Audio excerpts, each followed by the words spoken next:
Bismillahirrahmanirrahim. Assalamualaikum warahmatullahi wabarakatuh. Untuk hari ini kita akan belajar topik ibadah tahun 2. Pastikan kamu keluarkan buku teks ibadah tahun 2, buku teks. Kamu boleh rujuk untuk pembelajaran kita pada hari ini. Hari ini kita akan belajar tentang tajuk pengertian hadas. Okey, kamu boleh buka helaian 13 buku teks ibadah tahun 2. Okey, buka muka surat 13.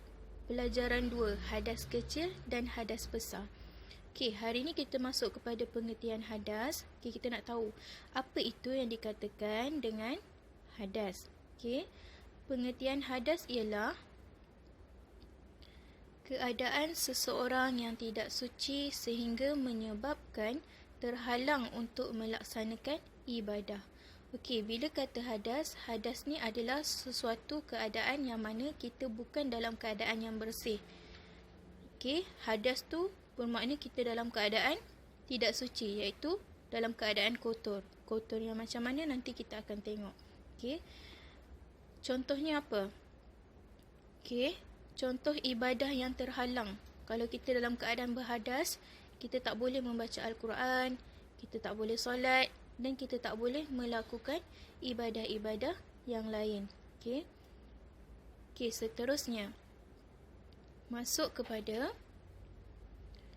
bahagian-bahagian hadas. Tadi kita dah tahu pengertian hadas. Hadas adalah sesuatu keadaan yang tidak suci. Okey, bila keadaan kita tak suci, kita tak boleh nak solat, kita tak boleh nak pegang Al-Quran. Okey. Seterusnya kita masuk pada bahagian-bahagian hadas. Okey, untuk pengetahuan semua, bahagian-bahagian hadas ni ada berapa? Okey, bahagian-bahagian hadas ada. Okey, hadas terbahagi kepada dua bahagian. Yang pertama, hadas kecil. Okey, Ustazah ulang semula. Yang pertama, hadas kecil. Yang kedua, hadas besar. Okey, hari ini kita masuk kepada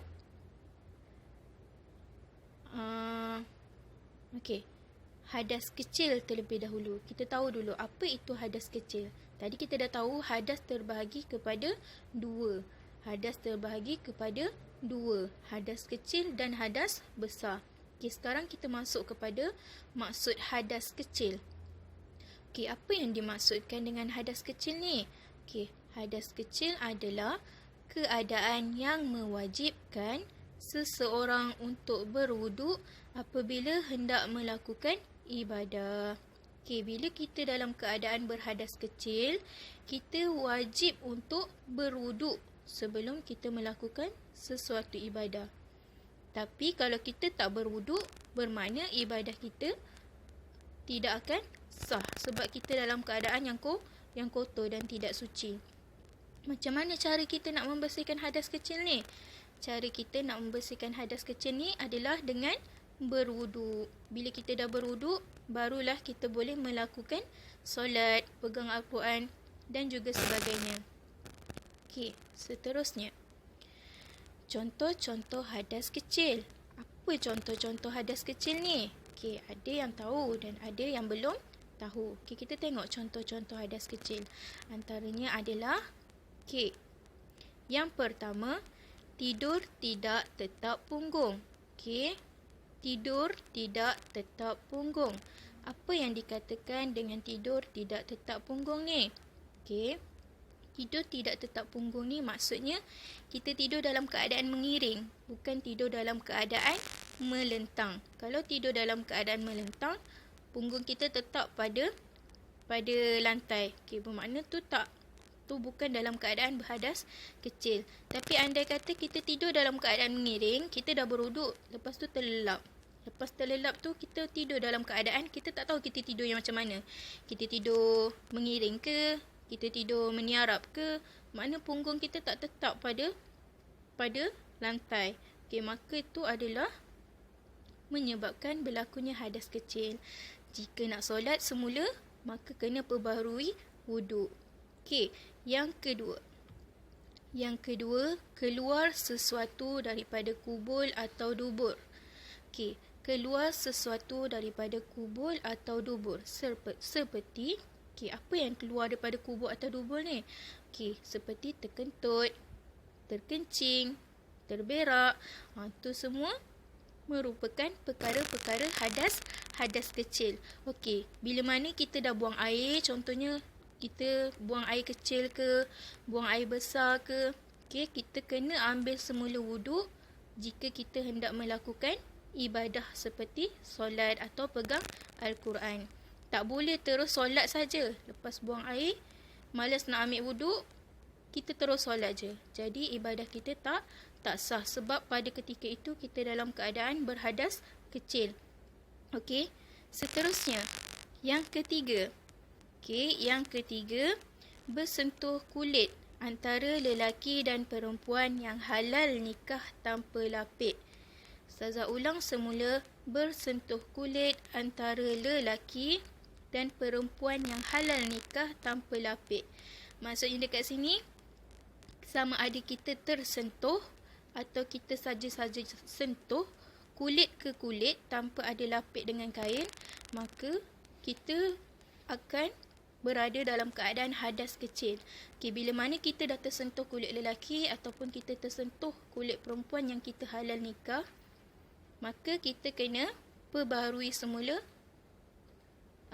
wuduk kita untuk melakukan ibadah. Sebab ketika itu kita dah ada dalam keadaan hadas kecil. Seterusnya, yang keempat. Yang keempat, hilang akal dengan sebab pengsan atau mabuk. Kalau kita dah ambil wuduk sekalipun, tiba-tiba jalan kita pitam ataupun kita pengsan. Bangun-bangun daripada pengsan tu tak boleh terus solat. Contohnya kita nak solat Zuhur, kita ambil wuduk, lepas tu keluar daripada bilik air, kita langgar batu, jatuh dan pengsan. Maka lepas bangun daripada pengsan tu, kita tak boleh terus solat. Kita kena perbaharui semula wuduk kita.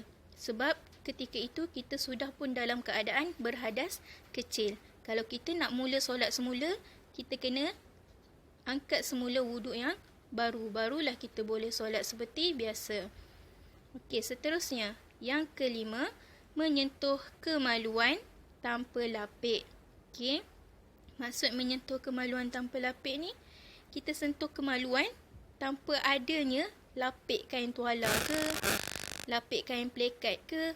Dah ambil wuduk ni, lepas mandi, ambil wuduk siap-siap, lepas tu masuk dalam bilik, nak lap-lap, tersentuh kemaluan, kulit ke kulit, tanpa ada sebarang lapik dengan tuala ataupun sebagainya. Maka, tak kisahlah sengaja ataupun tak sengaja, janji awak sentuh kemaluan menggunakan tangan. Menggunakan tangan, kulit ke kulit, sengaja atau tidak sengaja, maka ketika itu kita berada dalam keadaan hadas kecil. Dan jika kita hendak melakukan ibadah, kita hendak solat ataupun sebagainya, membaca Al-Quran semua tu, kita kena perbarui semula kita punya wuduk. Itu sahaja beberapa sebab berlakunya hadas kecil. Assalamualaikum warahmatullahi wabarakatuh.